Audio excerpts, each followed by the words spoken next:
When I was a boy, I loved to read. My craving for stories first blossomed when I got my hands on my father's old copies of Calvin and Hobbes, and since then my desires to write and read have grown into a full oak amidst a forest.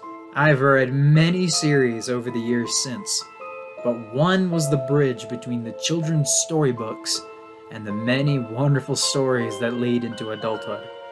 That, for me, was Harry Potter.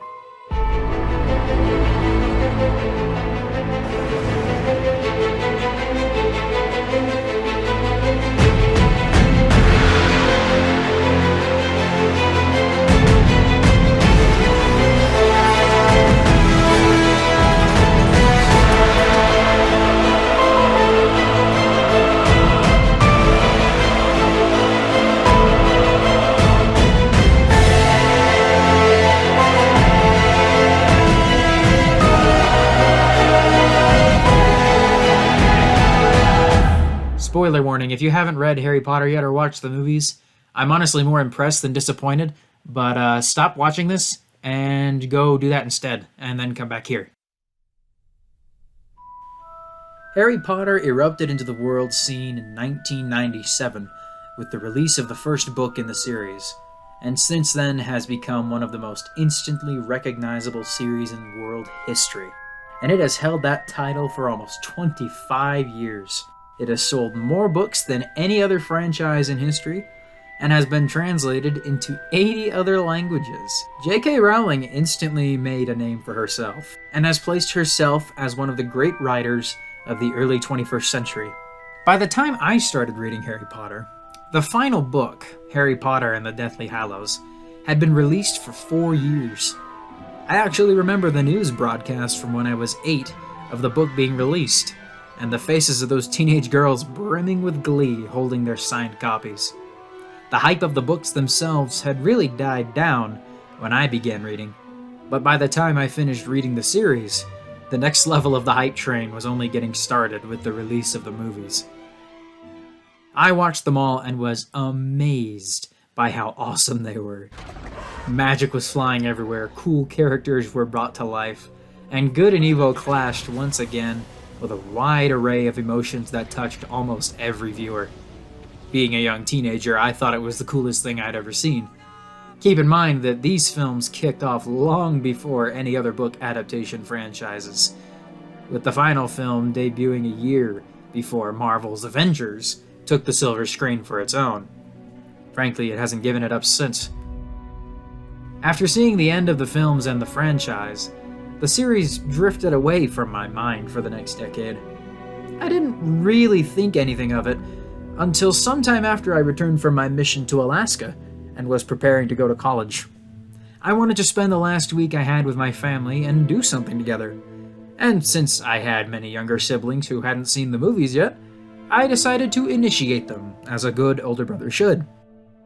Little did I know that I actually needed to see those movies more than they did. We watched the first few films, and like you'd expect, they were a fun time for the family to see together. But when we came to the fourth film, The Goblet of Fire, things suddenly took a different feel. I remember reading the fourth book and seeing the darker, more mature themes beginning in the series, especially after the death of Cedric Diggory and the return of Voldemort. It's one of the best ways of depicting the innocence of childhood being stripped away that I've ever seen. My parents even asked me after I finished the book if I was okay with what the book was addressing for my age. I thought the conversation was a little strange, but looking back, I can understand why they would say that. But when I watched the movie again, I saw that very same theme not just in the ending scenes, but throughout the entire film. It was there when Harry began to have strife in his friendship with Ron and Hermione. It was there when he developed a crush on Cho Chang, and then was shut down.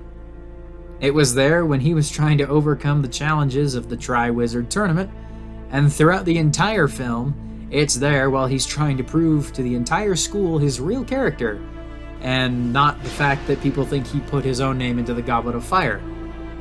Dumbledore asked calmly.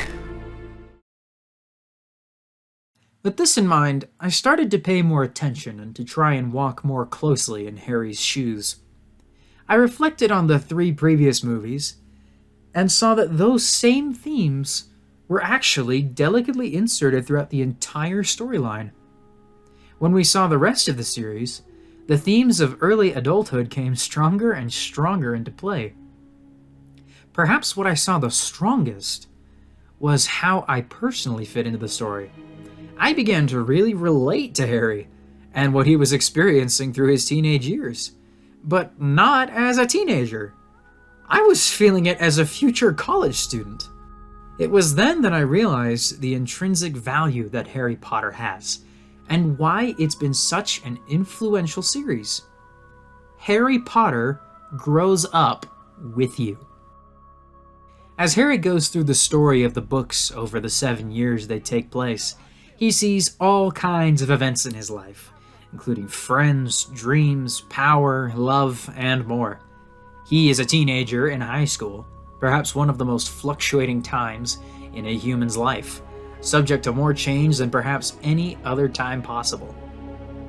Perhaps the biggest element in the series is change, and how people react differently to it. Harry takes the change well initially, welcoming the new world of witchcraft and wizardry, being an innocent little 12, 11-year-old. But as he grows up, he sees so many things that are wrong with this new world he's discovered, just like the one he was raised in. His perception changes as he grows older. Voldemort had a similar experience, but instead of trying to make peace with these natural changes in life, he chose to fight against the forces of nature itself, being defiant to the point where he split his own soul into 7 pieces just to escape that great and final change in mortality, death. We all follow that same pattern in life with disliking changes to the norm in some way, and that's perfectly alright. What matters is how we deal with those changes. Harry goes through much of his life not really knowing what's going to happen next or not knowing what the gap is going to be filled with. But he still does what's right. He goes forward in faith, and he does the right thing. He does what he knows is the right thing to do in his heart. Why did this matter to me personally? Why does this matter to other people? Preparing to be a college student, I won't lie, it was really nerve-wracking. I was sweating, I was nervous, and I didn't really know what to think or how to process it. But after watching Harry Potter again, I started to realize that just because it's new doesn't mean that I have to fear it, or that I can't adapt to it. And you know, that's honestly a pretty good pattern that we can follow. Sometimes we make friends, and sometimes we lose them. Sometimes we fall in love, and sometimes we lose that love, and then somehow find it again. Sometimes we put trust in others, only to find out that they weren't as perfect, or sometimes as imperfect, as we once thought. And sometimes we just can't deal with anything. But these are all parts of our life here on Earth, and that's okay. Harry Potter teaches us that whether you're a magic child with a great destiny, or just an average Joe that most people wouldn't really care about at first, we all go through life and experience the same things one way or another. Some of us handle it really well. Others act like a certain bald, noseless magic snake vampire and do everything they can to cause a ruckus. While we may not understand how the world works entirely, we can at least find comfort in knowing that we can choose what we want to become. We can choose to act on things and to change the world to be a better place. Our fate is our decision. I personally think that this scene, this exchange between Harry and his godfather, Sirius Black, I think this summarizes the concept I'm trying to talk about beautifully. This connection between me and Voldemort, what if the reason for it is that I am becoming more like him? I just feel so angry all the time. And what if after everything that I've been through, something's gone wrong inside me? What if I'm becoming bad? I want you to listen to me very carefully, Harry. You're not a bad person. You're a very good person who bad things have happened to. You understand? Besides, the world isn't split into good people and Death Eaters. We've all got both light and dark inside of us. What matters is the part we choose to act on. That's who we really are.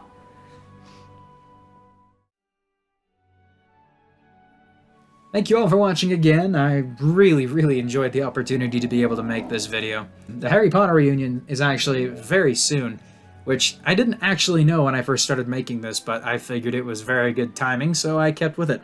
Harry Potter is honestly really full of memories for me, and I'm grateful that I was able to have that series and learn the lessons that I did from it. And I know there's plenty more to learn. Harry Potter is chock full of good lessons to learn. If you haven't read it, read it. If you haven't watched it, watch it. It is worth it. If you liked the video, please feel free to subscribe. It is free and hurts nobody except yourself, because you get to miss out on all of my wonderful videos. And I shall see you, I have no idea. Goodbye!